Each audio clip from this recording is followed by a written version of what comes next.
बहुत बहुत स्वागत है। आज हम देखने वाले हैं कक्षा 7 की हिंदी व्याकरण की पाठ्य योजना। तो चलिए दोस्तों, शुरू करते हैं आज की पाठ्य योजना।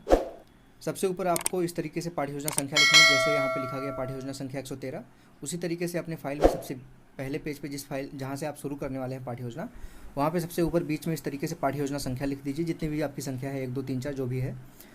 उसके बाद आपको विद्यालय का नाम लिखना होता है, जिस विद्यालय में आप पाठ्य योजना पढ़ाने के लिए, टीचिंग करने के लिए जाएंगे। उसके बाद आप देख सकते हैं हमारी जो पाठ्य योजना कक्षा 7 के लिए है, वर्ग है अ, विषय है हिंदी का, उप विषय है व्याकरण, कालांश है द्वितीय।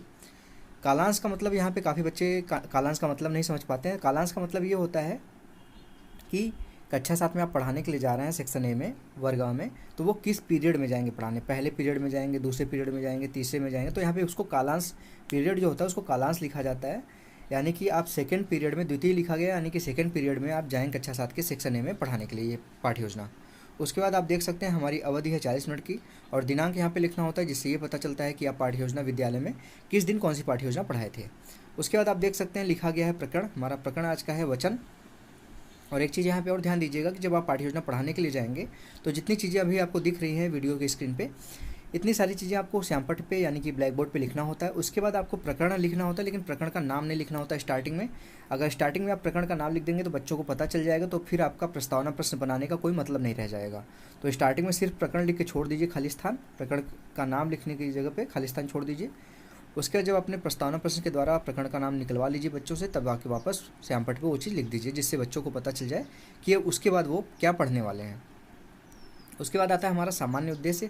सामान्य उद्देश्य के अंतर्गत आपको अपने विषय और उप विषय को पढ़ाने के बाद क्या उद्देश्य है आपका, इन दोनों विषय और उप विषय को पढ़ाने का। आप शिक्षक हैं तो कोई ना कोई उद्देश्य होगा ये विषय पढ़ाने का, तो क्या उद्देश्य है उसके बारे में यहाँ पे सामान्य उद्देश्य के अंतर्गत लिखा जाता है पॉइंट। और इसमें मिनिमम आप 3 से 4 पॉइंट, 5 पॉइंट लिख सकते हैं, मैक्सिमम 8 से 10 पॉइंट लिखा जा सकता है।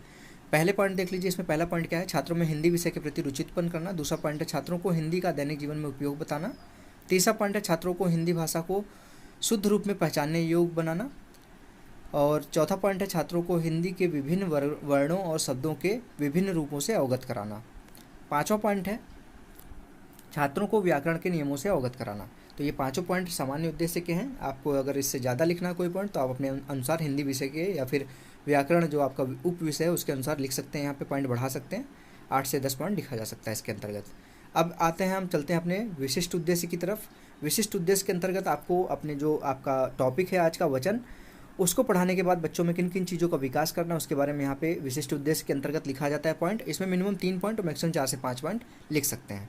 तो देख लीजिए, इसमें पहला पॉइंट है छात्र वचन की जानकारी प्राप्त कर सकेंगे। दूसरा पॉइंट है छात्र वचन की पहचान कर सकेंगे। तीसरा पॉइंट है छात्र वचन को परिभाषित कर सकेंगे। और चौथा पॉइंट है छात्र लिखित, मौखिक तथा वाचन रूप से वचन को बता सकेंगे। अब ये विशिष्ट उद्देश्य के बाद आता है हमारा शिक्षण सहायक सामग्री। शिक्षण सहायक सामग्री में आप शिक्षण कार्य करते समय जिस सामग्री की आप सहायता लेंगे शिक्षण कार्य करने के लिए, वो सारी चीज़ें यहाँ पे लिखी जाती हैं। तो इस चैप्टर में जो आप पढ़ाएंगे उसमें आप चौक का यूज करेंगे श्यामपट्ट पे लिखने के लिए, और श्यामपट्ट पे लिखेंगे तो श्यामपट्ट का भी यूज करेंगे, डस्टर का यूज करेंगे यानी कि झाड़न, जिससे आप मिटाते हैं श्यामपट्ट पे लिखी गई चीज़ों को, रफ करते हैं। उसके बाद आता है आपका लपेट श्यामपट्ट। अगर आप जिस विद्यालय में जा रहे हैं वहाँ पे अगर श्यामपट्ट की दिक्कत है, अगर श्यामपट्ट नहीं है या फिर श्यामपट्ट है और आप श्यामपट्ट का प्रयोग दूसरे तरीके से करना चाहते हैं और लपेट श्यामपट्ट साथ में ले जाना चाहते हैं तो वो भी ले जा सकते हैं। और चार्ट की ज़रूरत पड़ेगी आज की पाठ्य योजना में, तो चार्ट भी ले लीजिएगा। और संकेतक एक छोटी सी छड़ी होती है, आगे से नुकीली होती है, जिससे आप बोर्ड पे जो भी पढ़ा रहे हैं उसको दर्शा सकते हैं कि ये चीज़ अभी पढ़ाई जा रही है। उसके बाद शिक्षण सहायक सामग्री के बाद लिखना होता है आपको हेडिंग पूर्व ज्ञान। पूर्व ज्ञान में आपको लिखना है बच्चों को हिंदी व्याकरण की सामान्य जानकारी है। अब पूर्व ज्ञान के बाद हमारा आता है लेसन प्लान का सबसे इंपॉर्टेंट पॉइंट, प्रस्तावना प्रश्न। प्रस्तावना प्रश्न किसी भी लेसन प्लान का सबसे इंपॉर्टेंट पॉइंट इसलिए कहा जाता है क्योंकि इसमें 2-3 चीज़ें ध्यान में रखनी होती हैं कि कम से कम कितने प्रश्न पूछने चाहिए और ज़्यादा से ज़्यादा कितने प्रश्न पूछ सकते हैं इसमें अपना प्रकरण निकलवाने के लिए। तो मैं बता दूं कि इसमें कम से कम 3 प्रश्न पूछ के अपना प्रकरण निकलवा सकते हैं और ज़्यादा से ज़्यादा 5 से 6 प्रश्न पूछा जा सकता है। तो इसमें एक चीज़ और ध्यान देनी होती है कि जो प्रश्नों का क्रम हो उसमें शुद्धता होनी चाहिए, यानी कि प्रश्न आगे पीछे ना हो। एक प्रश्न पूछें, उसका जो उत्तर आए तो दूसरा प्रश्न उनके बच्चों के उत्तर से ही बनाइए। उस तरीके से बनाएंगे तो ये चीज़ें प्रस्तावना प्रश्न बनाने का जो टेक्निक है वो सारी चीज़ें इसमें फॉलो हो जाएंगी। इसमें स्ट्रक्चर इसका देख लीजिए, क्रम संख्या होता है पहला कॉलम, दूसरा कॉलम होता है छात्राध्यापक कथन, अगर लड़की हैं तो छात्राध्यापिका कथन हो जाएगा, और तीसरा कॉलम है छात्र छात्रा क्रिया।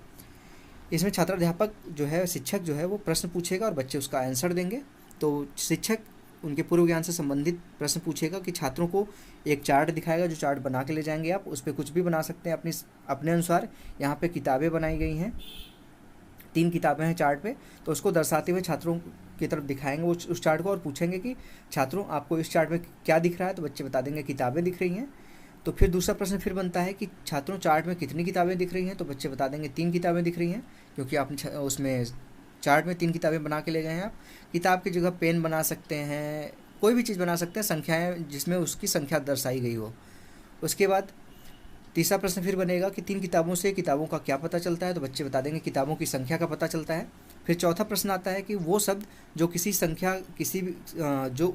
किसी भी की संख्या का बोध कराए उसे क्या कहते हैं।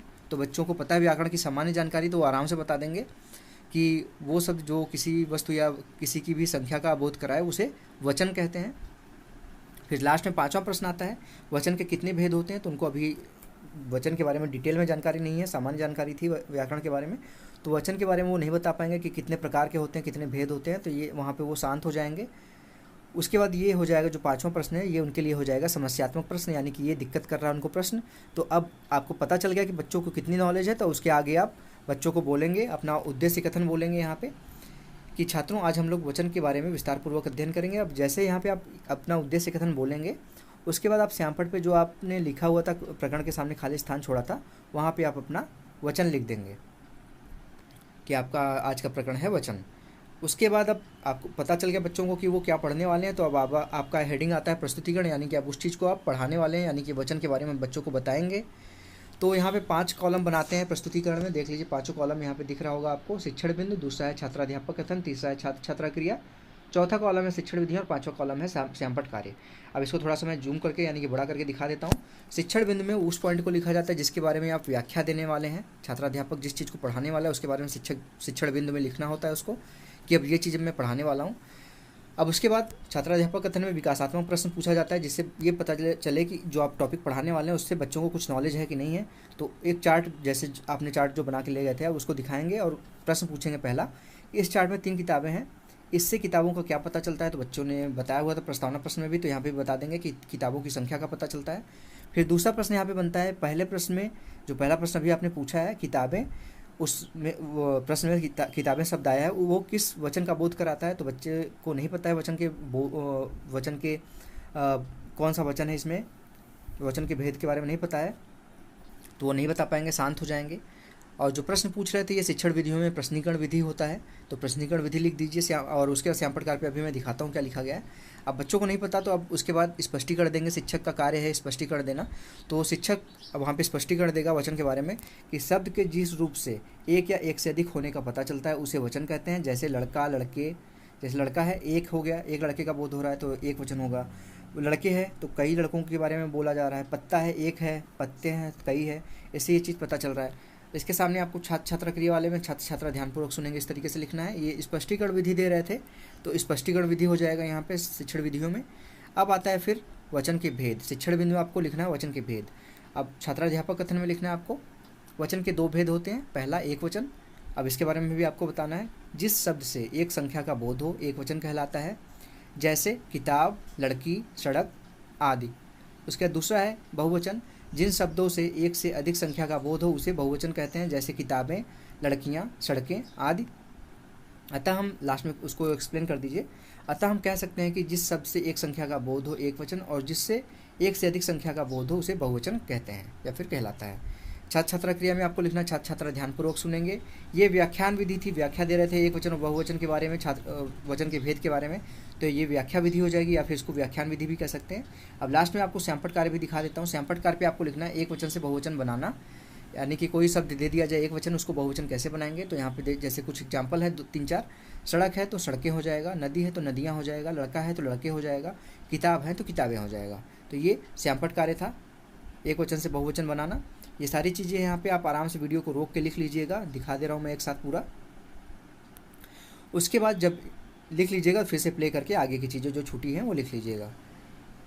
उसके बाद अब हम चलते हैं, प्रस्तुतिकरण हो गया हमारा। अब आता है हमारा पुनरावृत्त का प्रश्न। पुनरावृत्त का प्रश्न यहाँ पे पूछा जाता है जिससे बच्चों का ध्यान, अगर 40 मिनट की क्लास है तो जाहिर सी बात है कि बच्चों का ध्यान पढ़ाई से थोड़ा बहुत हटता है, तो उनका ध्यान जब हटने लगे तो एक अच्छे शिक्षक की यही निशानी होती है कि पहचाने कि बच्चों का ध्यान कब पढ़ाई की तरफ नहीं लग रहा है, तो उसी समय कुछ प्रश्न पूछ ले जिससे उनका ध्यान जो इधर उधर भटक रहा है वो वापस पढ़ाई की तरफ आ जाए।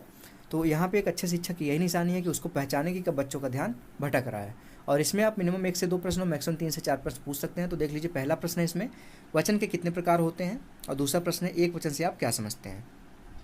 अब आता है हमारा मूल्यांकन का प्रश्न।